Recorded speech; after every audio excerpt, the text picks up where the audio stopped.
वार्ता प्रसंग 5 લઈએ છે। 84 વૈષ્ણવના વાર્તાજી ચોથા શ્રી પદ્મનાભદાસજી। હવે જુઓ કેવો સંયોગ છે, કેવો સંયોગ છે। આજે પણ આપણે શું આવ્યું પ્રસંગમાં કે ગોપીજનોને ભગવદ આવેશ આવ્યો કે નહીં, પ્રભુનો જે છે અને આવેશથી આશીર્વાદ આપ્યા। આજના પ્રસંગમાં પણ જે એ જ આવશે કે પદ્મનાભદાસજીને આવેશ આવે છે અને આવેશથી કોઈકને આશીર્વાદ આપશે।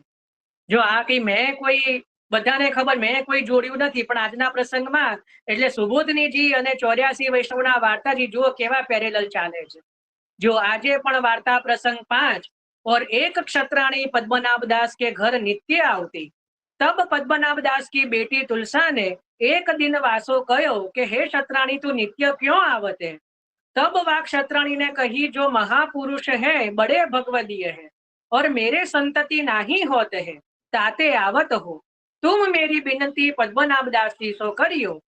तब एक दिन तुलसा ने पद्मनाभदास को कहो कि जो या क्षत्राणी को संतति नाही, ताके लिए तुमसो विनती करत है।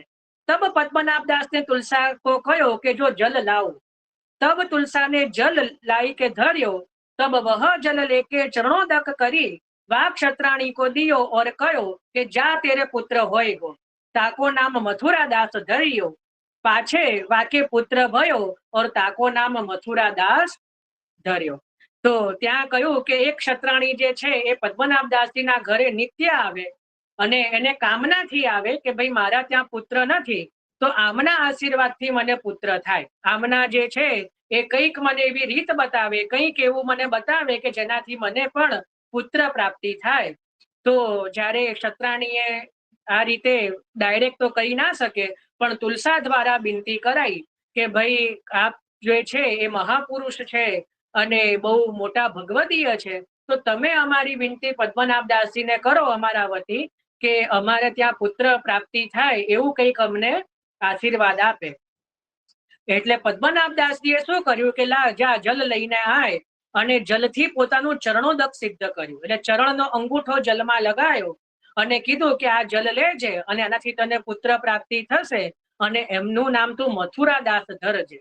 બરાબર, તો આટલો પ્રસંગ છે। હવે ભાવ પ્રકાશ, આ ભાવ પ્રકાશની અંદર ઘણી બધી વસ્તુના ખુલાસા થશે। હવે ભાવ પ્રકાશમાં અપનો ચરણોદક ક્यों દિએ પોતાનું, કારણ કે પ્રભુનું જારીજીનું જલ પણ આપી શકતા હતા, પણ અપનો ચરણોદક ક્यों દિए। ભગવદીય अपनी बड़ाई तो करावत नाही, ताते श्री ठाकुरजी को चरणोदक दियो होयगो। કદાચ ઠાકોરજીનો ચરણોદક આપ્યું હોય એવું બને, કારણ કે ભગવદીય ક્યારે પોતે પોતાની બડાઈ ન બતાવે કે અમે આટલું બધું કરવા સમર્થ છીએ, ક્યારેય ન બતાવે। તહા કહત હે कि जो पद्मनाभदास ने विचारी कि जो तुच्छ कामना पुत्रादि की है, या के लिए ठाकुर जी को चरणोदक कहा, ठाकुर जी को श्रम काहे को कराऊं।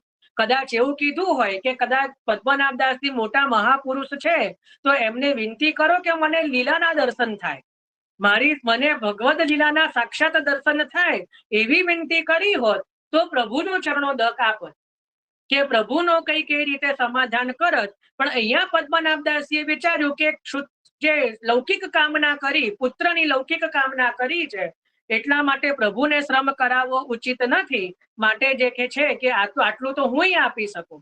જેમ આપણે ત્યાં પેલા પ્રભુદાસ જલોટાના વાર્તાજીમાં આવે છે કે ભાઈ મોકું મુક્તિ દેવું, તો પેલા પ્રભુદાસ જલોટા કે લે જા તને લખી આપ્યું મુક્તિ આપી।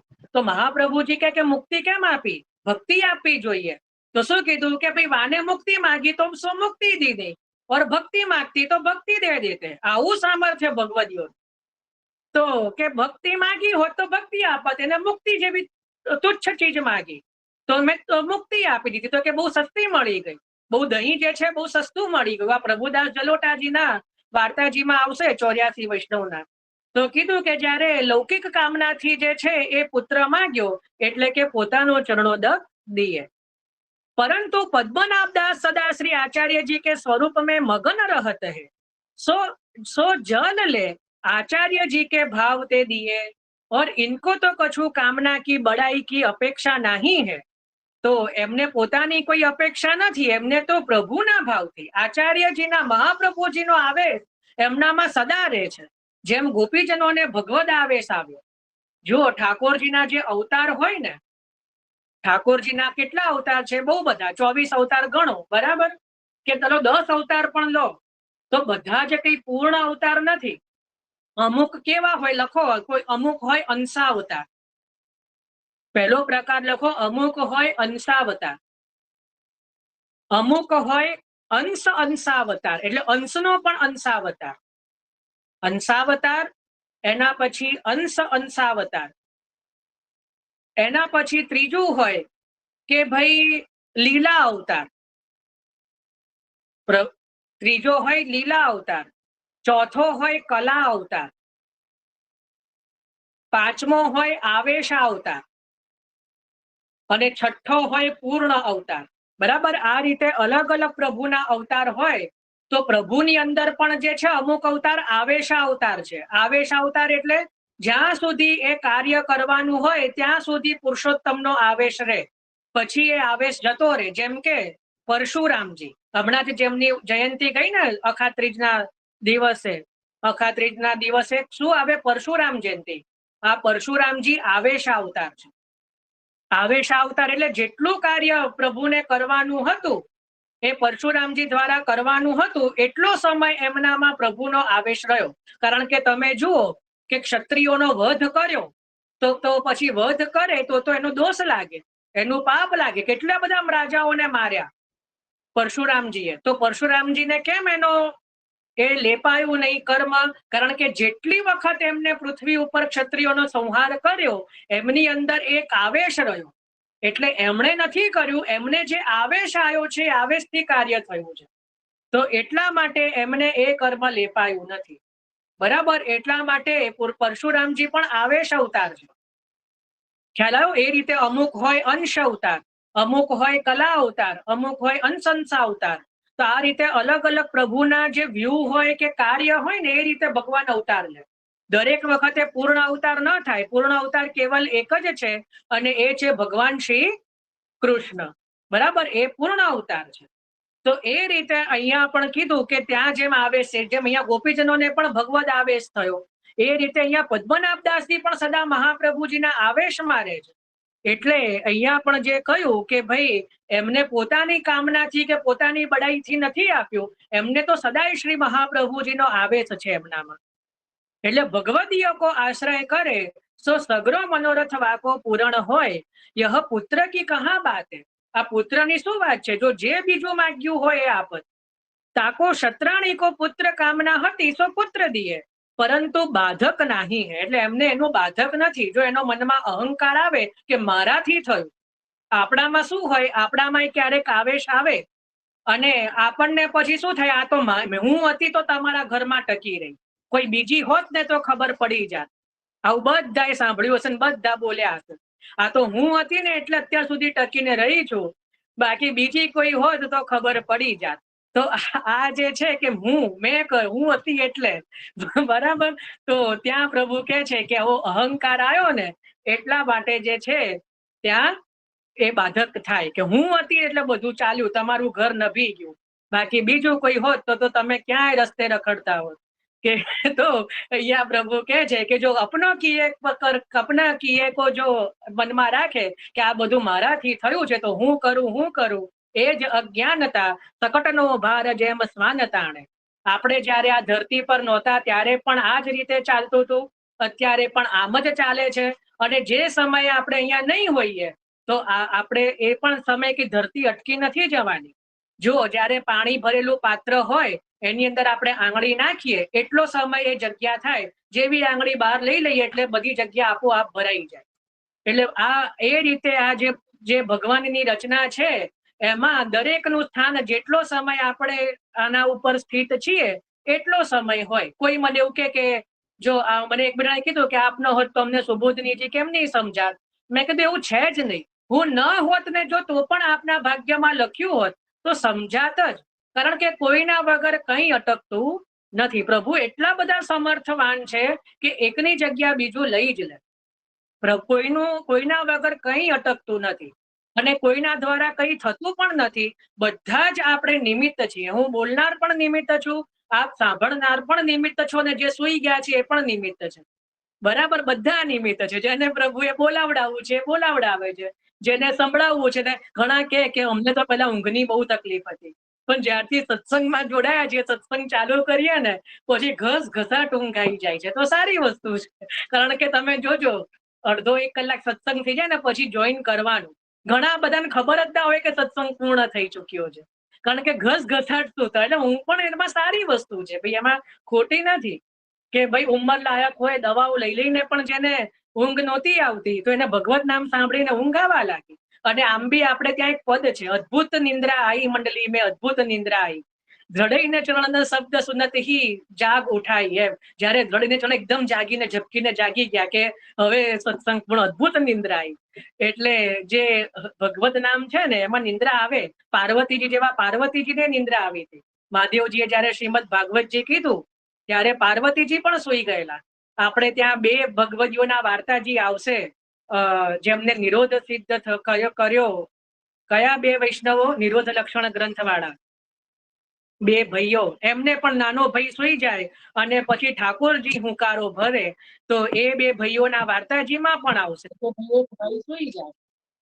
રાજા દુબે, માધ્યા દુબે, રાજા દુબે અને માધો દુબે, એ 2 ભગવદીઓ 84 વૈષ્ણવ નામ. એવું ભૂલી કેમ નું જવાય? બીજું બધું ભૂલાય ચાલે, ભગવદીના નામ ભૂલામાં ના જોઈએ, નહીં તો મને ચેન ના પડે. તો એમના વાર્તાજીમાં પણ આવશે. એટલે એવું કે ઊંઘ આવે તો ચિંતા ન કરવી. બરાબર, તો ઊંઘ તો આવી જાય. તો મૂળ વાર્તા એ હતી કે ભાઈ કોઈ જે છે કે કોઈના વગર કઈ અટકતું નથી. એટલે જો પોતાની ઈચ્છાથી એવું લાગે કે ભાઈ મેં કર્યું, તો એ બાધક થાય. જો अपने किए को अहंकार नहीं, ता समय जो बुद्धि की प्रेरणा भई, सो भगवद ઈચ્છા તે કાર્ય કર્યો હે. ભગવદ ઈચ્છાથી કર્યું છે, જે પ્રમાણે બુદ્ધિની પ્રેરણા થઈ એ પ્રમાણે. શ્રી ગોસાઈજી लिखे है કે બુદ્ધિ પ્રેરક શ્રી કૃષ્ણસ્ય પાદ પદ્મમ પ્રસિદ્ધ હતું. બરાબર, આ આપણે નિત્ય મંગલાચરણમાં પણ લઈએ છીએ. આ આપણો ગાયત્રી મંત્ર છે. કદાચ કોઈને ખબર ના હોય, આ પુષ્ટિ માર્ગીય ગાયત્રી મંત્ર કયો? તો આ બુદ્ધિ પ્રેરકમ શ્રી કૃષ્ણસ્ય પાદ પદ્મમ પ્રસિદ્ધ હતું. આ જે છે આપણો પુષ્ટિ માર્ગીય ગાયત્રી મંત્ર છે. પણ એને જપવા નહીં બેસવાનું, એની કોઈ જપની આજ્ઞા નથી. બરાબર, પાછા ઘણા માળા લઈને બેસી જાય કે ચલો આપણને પુષ્ટિ માર્ગીય ગાયત્રી મંત્ર મળી ગયો. મંત્ર એ જ સિદ્ધ થાય કે જે ગુરુ પ્રદત્ત હોય. બરાબર, ઘણા નરસિંહ જયંતિ હોય તો નરસિંહજીના જાપ કરવા બેસે, ઘણા રામનવમી હોય તો રામનવમીના જાપ કરે. એનો ખોટો સમય નહીં બગાડવાનો, કારણ કે એ મંત્રો ક્યારેય ફલિત થાય નહીં.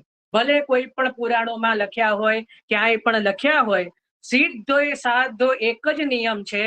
જે પણ આપણે જેની જોડે દીક્ષા લીધી હોય, એણે આપણને જે દીક્ષા આપી હોય એમાં જે મંત્રનો ઉપદેશ થયો હોય એ જ દીક્ષા આપણને ફલે, એ જ મંત્ર આપણને ફલે. માની લો કે ધારો કે આપણને કેવલ અષ્ટાક્ષર મંત્રની દીક્ષા હોય, ઘણાને ખાલી કેવલ નામ સંભળાયું હોય, એ જો પંચાક્ષર કરવા બેસે એને ક્યારેય પંચાક્ષર ફલિત થાય નહીં. આ સ્પષ્ટ સિદ્ધાંત છે, શાસ્ત્રની સિદ્ધાંત. કારણ કે એને હજી એ દીક્ષા લીધી જ નથી, હજી એને બ્રહ્મ સંબંધ લીધું જ નથી. આપણે ત્યાં એ રીતે ગોપાલ મંત્રની દીક્ષા હોય છે, ઘણા ઓછાને ખબર હશે. તો આપણને ગોપાલ મંત્ર લીધો જ નથી, તો હું ગોપાલ મંત્ર મને ખબર હોય તો એની માલા કરવા બેસું તો એ મને સિદ્ધ થાય નહીં, કારણ કે એની દીક્ષા મેં લીધી નથી. બરાબર, તો જેની જે દીક્ષા લીધી હોય, જેનું જે ગુરુ પ્રદત્ત મંત્ર હોય, એને એ જ સિદ્ધ થાય, બીજા કોઈ સિદ્ધ થઈ શકે નહીં. એટલે આ પુષ્ટિ માર્ગીય ગાયત્રી મંત્ર જરૂર છે, પણ એ જાપ માટે નથી, એટલું ધ્યાન રાખવું. જાકી જૈસી તાકી બુદ્ધિ પ્રેરક હોય तैसो करत है, बाकी सब कार्य कृष्ण ही को जाननो, जो अपनो और को जाने सोई संसार समुद्र में भ्रमते. જે પોતાનું ક્રિયા જાણે છે, પોતાનું જાણે છે, એ જ સંસારમાં ભ્રમે છે. તાતે પદ્મનાભ દાસને અપનો ચરણો દક દિયો, પરંતુ यह भाव नहीं કે મેરે ચરણો દસો પુત્ર હોય ગો, ભગવદ ઈચ્છા તે સબ હોય ગો, यह સિદ્ધાંત દેખાય. કારણ કે એમને તો સદાય શ્રી મહાપ્રભુજીનો આવેશ રહે છે, એટલે મહાપ્રભુજીના આવેશથી જે છે આ કાર્ય કર્યું છે. તો આ રીતે જે છે આપણે વાર્તાજીમાં ચોથા વાર્તાજીના વાર્તા પ્રસંગ જે પાંચમો જે છે એનું ચિંતન કર્યું. અને પછી આપણે છઠ્ઠા વાર્તા પ્રસંગમાં કાલે પ્રવેશ કરીશું. તો ઇતિ વાર્તા પ્રસંગ 5. તો આ રીતે આપણે 84 વૈષ્ણવની અંદર 5મા વાર્તા પ્રસંગને અહીંયા વિરામ થયો. ચલો, આમાં કોઈને કઈ પ્રશ્ન કે ચિંતન હોય તો કરો, નહીતર આશ્રયનું પદ લઈ.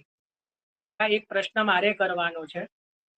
બરાબર, કોઈ બીજાને પ્રશ્ન હોય ના હોય, મને છે શોધવાનું છે. જો અત્યારે જવાબ હોય તો પણ કોઈએ બોલવાનું નથી, મને વોટ્સઅપમાં લખીને આપવાનો છે.